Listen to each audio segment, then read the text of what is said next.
नमस्कार, फाइटर समाचार में आपका स्वागत है। पेश आज 10 फरवरी शाम 4 बजे राजस्थान की खास खबरें।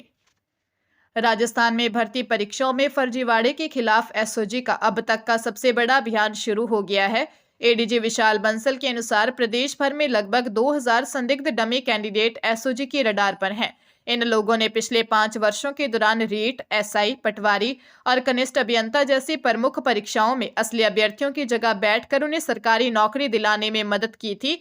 एसओजी की टीमें अब विभिन्न विभागों में कार्यरत संदिग्धों के परीक्षा रिकॉर्ड का उनके वर्तमान बायोमेट्रिक्स के साथ मिलान कर रही है। जांच में सामने आया है कि डमी कैंडिडेट के इस गिरोह ने 5 से 10 लाख रुपए लेकर परीक्षा पास करवाई थी। एसओजी की हेल्पलाइन पर प्रतिदिन दर्जनों शिकायतें मिल रही हैं, जिनका विश्लेषण कर आरोपियों को चिन्हित किया जा रहा है। जल्दी एसओजी इन 2000 डमी अभ्यर्थियों और उनके लाभार्थियों की गिरफ्तारी के लिए बड़ा एक्शन ले सकती है।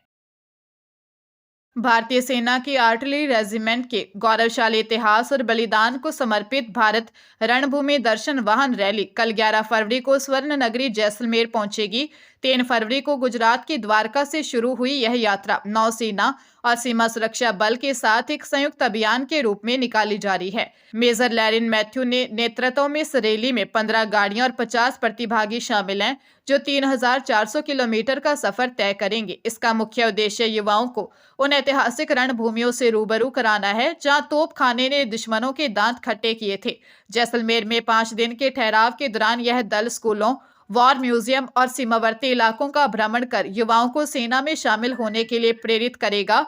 16 फरवरी को यह रैली बीकानेर और श्रीगंगानगर के लिए रवाना होगी, जिसका समापन दिल्ली स्थित राष्ट्रीय युद्ध स्मारक पर होगा। जोधपुर में लॉरेंस बिश्नोई गैंग के नाम पर 2 प्रमुख कारोबारियों से 2 करोड़ रुपए की रंगदारी मांगने का मामला सामने आया है। चौहाबौर निवासी इन व्यापारियों को इंटरनेट कॉल के जरिए धमकी दी गई।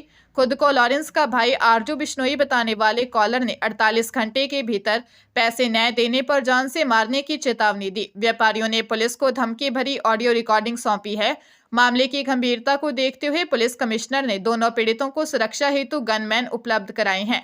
जांच में सामने आया है कि धमकी पाने वालों में एक कारोबारी पूर्व में हत्या के मामले में जेल जा चुका है और क्रिकेट सट्टेबाजी से जुड़ा हुआ है। पुलिस की साइबर और तकनीकी टीमें वीपीएन कॉल की लोकेशन ट्रेस करने में जुटी हैं। पुलिस को शक है कि इस फिरौती के पीछे स्थानीय बदमाशों या किसी बुक्की का हाथ हो सकता है।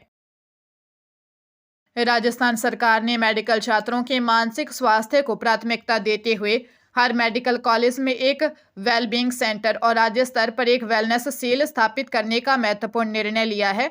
चिकित्सा शिक्षा आयुक्त नरेश गोयल ने हाल ही में राज्य स्तरीय टास्क फोर्स की पहली बैठक में ये निर्देश जारी किए। इस नई व्यवस्था के तहत प्रत्येक मेडिकल कॉलेज में एक विशेष डीन की नियुक्ति की जाएगी, जो छात्रों के मानसिक संबल और उनकी समस्याओं की निगरानी करेंगे। छात्रों की सहायता के लिए एक विशेष स्टूडेंट ऐप विकसित की जाएगी, जिसके माध्यम से वे अपनी शिकायतें और समस्याएं दर्ज करा सकेंगे। साथ ही हॉस्टलों में सुरक्षा बढ़ाने के लिए छतों की बैरिकेडिंग और प्रभावी निगरानी तंत्र लागू किया जाएगा। तनाव कम करने के लिए कैंपस में नियमित योग, खेलकूद और सांस्कृतिक गतिविधियों को अनिवार्य किया गया है। संकट की स्थिति में छात्र टेलीमानस हेल्पलाइन की मदद भी ले सकेंगे।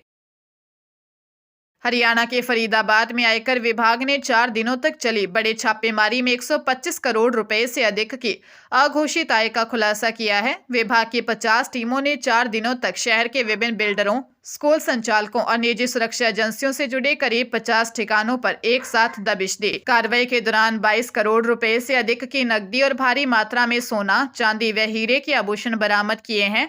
जांच के दायरे में ग्रेटर फरीदाबाद का modern DPS school, Shriji energy, Rani electrode और ऑरिक बिल्डर जैसे नामी संस्थान रहे। आयकर विभाग को लंबे समय से इन संस्थानों द्वारा वास्तविक आय छिपाने और बेनामी संपत्तियों में निवेश के इनपुट मिल रहे थे। छापेमारी में बड़ी संख्या में संदिग्ध दस्तावेज और डिजिटल डेटा जब्त किया है, जिसकी जांच अभी जारी है। अधिकारियों के मुताबिक दस्तावेजों के विश्लेषण के बाद अघोषित आय का यह आंकड़ा और भी बढ़ सकता है। भीलवाड़ा अजमेर नेशनल हाईवे 48 पर दर्दनाक सड़क हादसे में 2 महिलाओं की मौत हो गई, एक अन्य गंभीर रूप से घायल हो गई। भीलवाड़ा निवासी 3 सहेलियां एक्टिवा पर सवार होकर कमलियास स्थित श्रीदेव महादेव मंदिर के दर्शन करने जा रही थी। गुलाबपुरा थाना क्षेत्र के सरेरी के पास एक अज्ञात वाहन ने उनकी स्कूटी को जोरदार टक्कर मार दी, जिससे तीनों सड़क पर गिर गई। हादसे में सीता धोबी और 28 वर्षीय रेखा बलाई की मौके पर ही मौत हो गई, जबकि तीसरी सहेली चंचल नायक को गंभीर हालत में उदयपुर के एमबी अस्पताल रेफर किया है। सूचना पर गुलाबपुरा पुलिस और 108 एम्बुलेंस मौके पर पहुंची। पुलिस ने दोनों मृतकों के शवों को रायला मोर्चरी में रखवाया है और परिजनों को सूचित किया। फिलहाल पुलिस अज्ञात वाहन चालक के खिलाफ मामला दर्ज कर सीसीटीवी फुटेज की मदद से उसकी तलाश में जुटी है। राजस्थान शिक्षा विभाग ने लर्निंग आउटकम सुधारने के लिए कक्षा 5वीं और 8वीं में ऑटोमेटिक प्रमोशन व्यवस्था को खत्म करने का बड़ा फैसला किया है। सत्र 2026-27 से लागू होने वाले नए नियमों के तहत अब इस दोनों कक्षाओं में विद्यार्थियों को अगली कक्षा में प्रमोट होने के लिए न्यूनतम अंक लाना अनिवार्य होगा। 5वीं कक्षा में पास होने के लिए अब हर विषय में कम से कम 32% अंक जरूरी होंगे। विभाग के अनुसार यदि कोई छात्र न्यूनतम अंक हासिल नहीं कर पाता है तो उसे सीधे फेल नहीं किया जाएगा। ऐसे छात्रों को पहले 45 से 60 दिनों की विशेष कोचिंग दी जाएगी और फिर उनकी दोबारा परीक्षा होगी। पुनः परीक्षा में सफल होने पर ही उन्हें अगली कक्षा में प्रवेश मिलेगा। आरटीई के तहत निजी स्कूलों में पढ़ने वाले छात्रों के फेल होने पर सरकार उनकी दोबारा फीस भरेगी। बालोतरा जिले के सिवाना में एक इलेक्ट्रिकल व्यापारी का अपहरण कर लाखों की लूट करने वाले 3 शातिर बदमाशों को पुलिस ने गिरफ्तार कर लिया। घटना 27 अगस्त 2025 की है।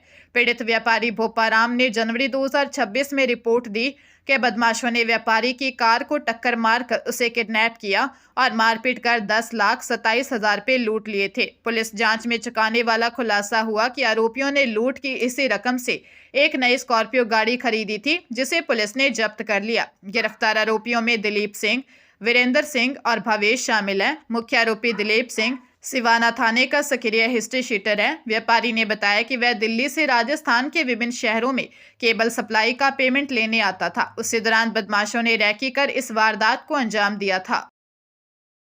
रेलवे भर्ती बोर्ड ने ग्रुप बी के पदों पर प्रमोशन आदि के लिए होने वाली सीबीटी को फिलहाल स्थगित कर दिया है। पहले ये परीक्षा 8 मार्च को होने वाली थी। इस संबंध में आरआरबी की ओर से दिशा निर्देश जारी किए गए हैं।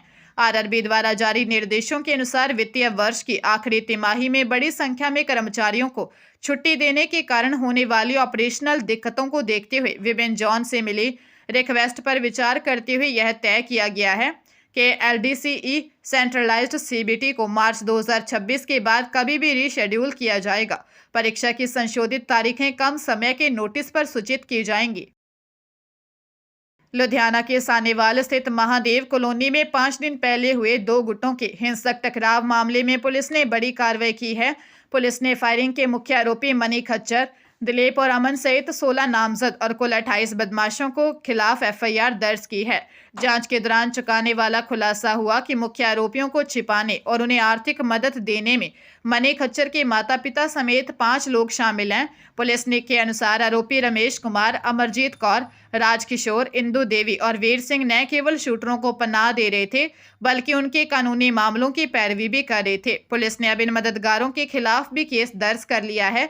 मनी खच्चर का पुराना आपराधिक रिकॉर्ड रहा है और उस पर पहले भी कई मामले दर्ज हैं। फिलहाल पुलिस की टीमें फरार आरोपियों की तलाश में ईस्टमैन चौक और आसपास के इलाकों में छापेमारी कर रही हैं।